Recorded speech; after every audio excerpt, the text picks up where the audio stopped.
Helping families and communities is really hard work. We all care. We're all doing the best we can. We go about doing that a little bit differently.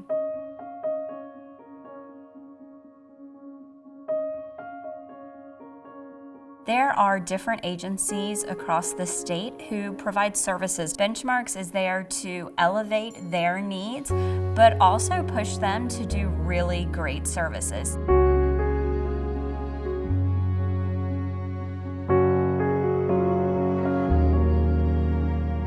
We are improving outcomes for children. That's not your traditional sense of providing direct service or care. We do so by breaking down silos and facilitating communication and partnership between community members and stakeholders, and helping people understand that children and families don't exist within a vacuum.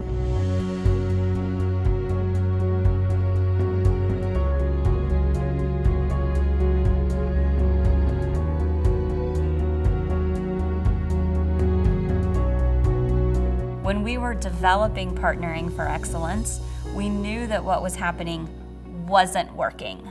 Because we all, prioritize child well-being, safety, and permanence, but different systems may express them differently, and that comes off as disjointed care for families. When we got people to the table and we started having those conversations together, we saw change begin to happen. We wanted to quickly link this really comprehensive picture of what was happening in this child's life and then make holistic recommendations about what treatment services would be helpful, what would be helpful in their home setting and in their school setting, what would be helpful in their community that could really help them heal individually but also as a whole entire family.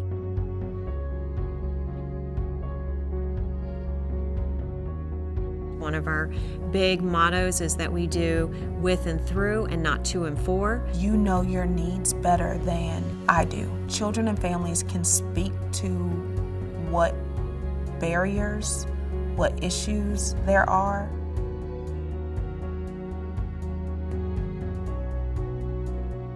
Trauma was something that a lot of folks knew it when they saw it, they thought. When they saw children throwing tantrums or tearing things up, it looked like they were just being difficult children. But this behavior as a result of trauma was something that took research and time and study to really begin to understand. So that was built into our pipeline of whoever is going to end up having some contact with these children, such as judges and schools and foster parents. They all needed to be trained in trauma so they understood how to respond appropriately.